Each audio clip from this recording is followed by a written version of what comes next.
Marjorie, cœur de mer, c'est OK. Ça va pour moi, je trouve que c'est le parfait nom pour le podcast. Et ça plaît aussi à Sherazade.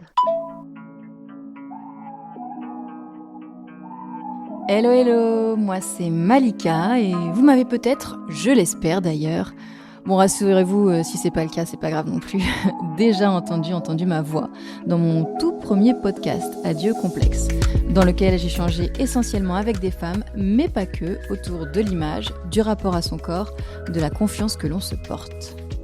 Alors, pour celles et ceux qui n'auraient pas eu cette chance merveilleuse d'écouter ces rencontres audio, je vais tenter une petite présentation rapide. Je dis rapide parce que me présenter, me définir finalement, définir mon identité, c'est un exercice que je trouve compliqué. Sûrement parce que j'ai la sensation que ce que nous sommes est en constante mouvance ou encore que l'on passe notre vie à essayer de savoir qui l'on est et donc finalement notre vie à se qualifier.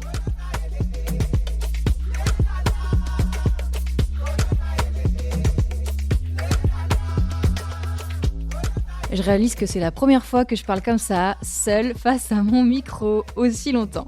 J'ai l'habitude d'être celle qui pose les questions et je n'ai aucun souci, soyons clairs, à me raconter, j'aime bien ça, quand je suis relancée en revanche. Bref, qui suis-je ? Je suis une maman d'une petite Sherazade franco-marocaine qui vient d'avoir 6 mois il y a quelques jours. Être mère, c'est ma certitude et mon bouleversement. Cela effraie autant que cela te colle à la peau dès lors que tu le deviens.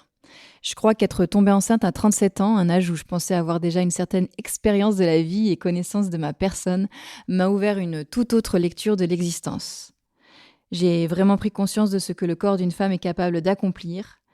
Cette première grossesse, ça a été la grande découverte, un voyage intime fait de transformations physiques, d'attentes, d'espoir, de doutes et de tendresse. Assez rapidement, j'ai fait le constat que j'avais sûrement manqué d'empathie, alors que je ne pense pas en manquer dans les rapports humains en général, j'espère pas en tout cas, à l'endroit d'autres amis ou proches enceintes avant moi, que je n'avais pas été en capacité de prendre la mesure de ce qu'elles étaient en train de vivre et la force que cela nécessitait. Il y a des événements comme celui-ci qui doivent parfois être expérimentés pour être compris, je crois. En tout cas, ce fut le cas pour moi. Le premier trimestre fut le moins agréable à vivre, sensation de dégoût de tous mes aliments préférés. Je ne mangeais plus que du samouré avec du pain grillé. Ça fait rêver. Pas par plaisir, juste parce que c'était la seule chose qui passait. Beaucoup de nausées, de fatigue, de vomissements et surtout beaucoup de questions qui ne trouvaient pas forcément de réponse parce que tu gardes pour toi ce petit secret. Et c'était une tâche assez complexe pour moi qui ai l'habitude en fait d'extérioriser vraiment tout ce que je ressens. Je me suis sentie isolée, mais c'est un sentiment qui m'a vite quittée dès lors que je suis entrée dans le 2e trimestre. J'ai aimé être enceinte et j'ai été fascinée, excitée de sentir ma fille se construire en moi, de savoir son cœur battre avec le mien. Chaque journée était une découverte. C'était grisant. J'avoue que j'appréhendais ma réaction face au corps qui change, qui s'arrondit. Et finalement, j'estime que je m'en suis bien sortie pour une femme qui, rappelons-le, animait il y a encore quelques mois un podcast autour des complexes. J'ai adoré parler à ma fille dans mon ventre, avoir la sensation qu'ici, dans mon ventre, elle était protégée du monde extérieur, qu'il n'y avait que moi qui puisse lui offrir cette protection maximale et qu'on se créait des souvenirs communs déjà. Bref, j'étais heureuse. J'étais pleine, inquiète du futur évidemment, mais émerveillée par ce que l'on appelle le miracle de la vie.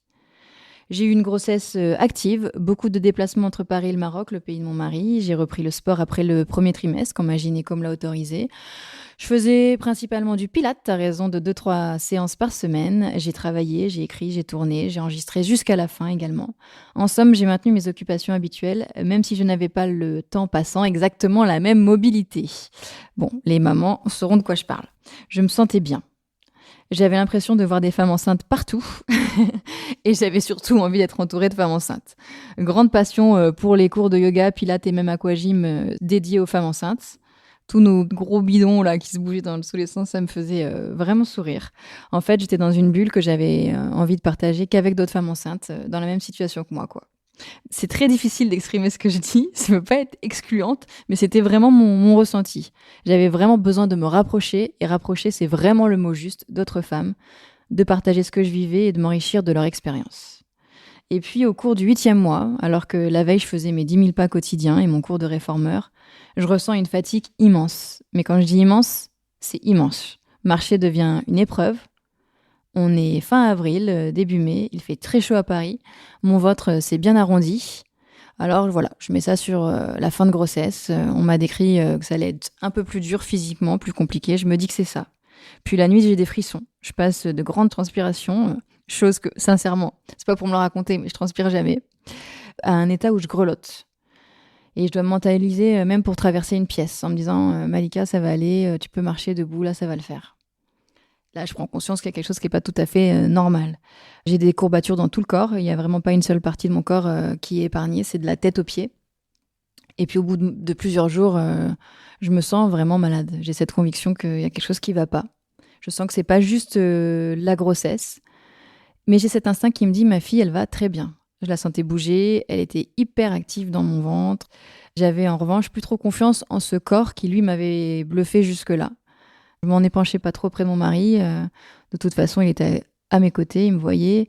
Et puis, j'avais peur d'être celle qui se plaint. Et puis, je crois que comme les hommes ne passent pas par cette étape de la grossesse, je pense que c'est difficile pour eux de comprendre ce qu'il y a à la grossesse et ce qu'il n'y est pas. Je me confie du coup à Nalou, mon amie précieuse, qui avait accouché quelques mois avant. Alors, je lui liste un peu comme ça la liste des symptômes. Et je l'interroge. Je lui dis, est-ce que tu as ressenti ça et ça et ça aussi à la fin de ta grossesse? Et là, elle est sceptique. Donc, au bout d'une semaine de frissons, de fatigue, de petits malaises, à finir à la fin par avoir peur de me déplacer seule, j'appelle SOS médecin. C'est un week-end de pont, il arrive 5 heures plus tard. Et il notifie que mon cœur bat un peu trop rapidement. Il pense que je suis déshydratée, je vous rappelle, il fait très très chaud. Et me conseille de faire des analyses de sang le lendemain, chose que j'ai faite tout de suite au réveil. Je reçois l'après-midi un appel du laboratoire et là j'ai une voix inquiète au bout du téléphone qui me demande d'appeler tout de suite mon obstétricien parce que les analyses montrent une infection et elle me dit on rigole pas avec les femmes enceintes.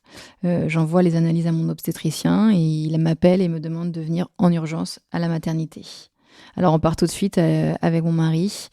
J'avais juste mon sac à main à la main et il contenait que mon téléphone. Je refais des prises de sang, on écoute mon cœur, celui de ma fille, le mien va toujours trop vite. Elle, ça va toujours. Difficile pour les docteurs de mettre un diagnostic sur ma maladie. Certains éléments sont réunis pour penser qu'il faudrait faire attention à une prééclampsie, mais ma tension est bonne. Diagnostic donc écarté, mais aucun autre diagnostic en vue. Je vois bien que ça les contrarie.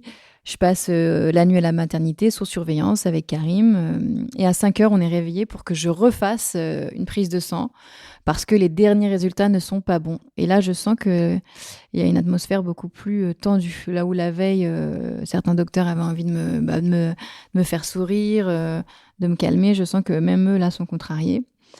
On commence à paniquer, j'avoue même Karim, parce que c'est difficile de le faire paniquer. Je crois que tous les deux, sans se parler, on a peur que ça se passe mal. Et puis à midi, on reçoit un appel de l'obstétricien qui nous informe qu'il a pris la décision de me faire accoucher l'après-midi par césarienne. Ils n'ont toujours pas de diagnostic, mais je faiblis. Et si je faiblis encore, c'est Sherazade qui va finir, elle aussi, par faiblir. Parce que je savais déjà, même 1 mois et demi avant, que ma fille s'appellerait Sherazade. Ça faisait déjà des mois que je l'appelais comme ça. On est à 5 semaines du terme, mon bébé sera prématuré mais viable. On se regarde avec mon mari et c'est maintenant, on le sait. On n'était pas préparés, il restait un bon mois, la chambre de notre fille n'est pas terminée. Ma valise de maternité n'est même pas commencée et je commençais à peine à penser à l'après. Par l'après, j'entends le moment où ma fille n'est plus dans mon ventre. J'ai bien conscience de peut-être exprimer mal ce que je ressens, même si pour moi ça me paraît évident, mais j'ai aimé l'avoir à moi, à rien qu'à moi. J'étais pas préparée à ce que ça s'arrête tout de suite. J'avais prévu de lui dire au revoir dans le ventre, vu que je lui parlais beaucoup, de lui dire après on fera comme ci, comme ça, c'est fini. Voilà, ça s'est stoppé net et j'avais pas préparé ça. J'avais reçu aussi aucune information sur la césarienne. J'avais à peine débuté mes cours de préparation à l'accouchement. Je me souviens prendre une douche. Donc on a reçu cette nouvelle que je vais aller au blog. Je me dis, bon allez, je vais prendre une douche. Je vais me laver les cheveux. Ça faisait rigoler tout le monde, mais je voulais être propre. Vu que j'avais déjà pas d'affaires, j'avais rien de prêt. Et je me souviens sortir de cette douche et me sentir de nouveau dans une fatigue extrême. Comme je l'étais déjà depuis plus d'1 semaine. Et je me souviens dire à mon mari, mais comment je vais faire pour donner la vie? Parce que j'avais aucune force. Je descends en bloc à 17h, je n'ai pas d'informations sur ce qui va se passer et puis de toute façon, j'ai plus d'autre choix que de faire confiance au médecin, faire confiance à quelqu'un d'autre que moi-même. Une première, le lâcher prise, le fameux. Allongée, je me sens partir, épuisée, mes yeux se ferment, j'entends les bip bip dans tous les sens. Je regarde Karim et je lui dis mais il y a un problème, il me dit non. Il me confiera plus tard que oui. Sherazade a le cœur qui bat vite aussi maintenant, comme le mien. Toujours moi et moi dans ma tête, tiens bon Malika, elle a besoin de toi. J'étais effrayée de laisser ma fille venir au monde sans moi. Et sur le moment, je n'ai aucune idée de ce que l'anesthésiste m'injecte, mais je repars pleine d'énergie. Enfin, c'est la sensation que j'en ai. Parce que je me dis, mais finalement, mais c'est génial d'accoucher, ça te redonne de l'énergie, ça doit être l'excitation de donner la vie. J'ai appris plus tard que c'était aidé par de l'adrénaline. On rencontre Sherazade, qui est belle, elle est grande, elle est en forme. Pour un bébé né avant terme, je suis rassurée. Elle va bien, même si au fond, j'en ai jamais douté depuis que je me suis sentie malade. J'ai toujours été convaincue qu'elle allait bien, mais j'étais surtout très angoissée à l'idée de ne pas pouvoir veiller sur elle. Notre première nuit ensemble, j'en ai peu de souvenirs, je suis shootée dans tous les sens. Je me souviens du lendemain, en revanche, de la première fois où je me vois dans la salle de bain mal éclairée, sans mon bébé dans le ventre, de ce corps qui n'est plus celui d'avant le bébé, de mon incapacité à me lever sans aide, et des questionnements autour de ce corps, de se dire dans combien de temps on remarche correctement à nouveau, est-ce que ce ventre, comment ça va se passer la première fois, on ne sait pas. Il y a des prises de sang encore pour confirmer le diagnostic qui a été évoqué juste avant qu'il démarre la césarienne, mais pour le coup, je n'étais pas disponible mentalement. Et voilà, j'ai le CMV, c'est le cytomégalovirus, dont on parle finalement peu. Pourtant, on met en garde les femmes enceintes. On peut l'avoir dans la vie de tous les jours. On dit que c'est l'équivalent d'une bonne grippe. Mais bon, voilà, quand on est enceinte, le corps n'a plus la même force pour lutter. Je passe donc du coup une bonne semaine à la maternité. Et le soir, on me confirme d'ailleurs que c'est bien le CMV. Pas de traitement, il faut juste attendre, accepter d'être très épuisé et vérifier que le foie n'est pas impacté parce que ça a donné une hépatite. Cette semaine, voilà, j'ai encore du mal à y penser. Je crois que ça, c'est des petites semaines qu'on met dans un coin de sa tête et il va falloir du temps. On le fait pour se protéger, pour avancer. Je sais que c'est à la maternité, en revanche, qu'a germé l'idée de ce podcast parce que je me suis sentie vraiment très, très seule face à toutes ces nouvelles réalités. Un bébé qui dépend de moi et dont je me demandais si j'allais bien savoir m'occuper.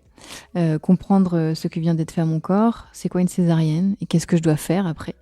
Et puis les hormones, le cœur lourd, très très lourd. Cette vulnérabilité extrême que tu aurais en fait au fond envie de partager avec personne. On m'avait parlé du postpartum, enceinte, mais je m'étais pas renseignée du tout. Je vivais une grossesse qui me rendait très heureuse et j'avais envie de savourer pleinement ce sentiment. Et je pense que je me suis sentie intouchable. Et voilà, là j'ai eu besoin de comprendre ce que c'était aussi que ce postpartum, de me rapprocher donc encore d'autres femmes, de poser des questions et d'entendre les histoires, puis aujourd'hui de les partager avec vous. Alors voilà, bienvenue dans Cœur de mère.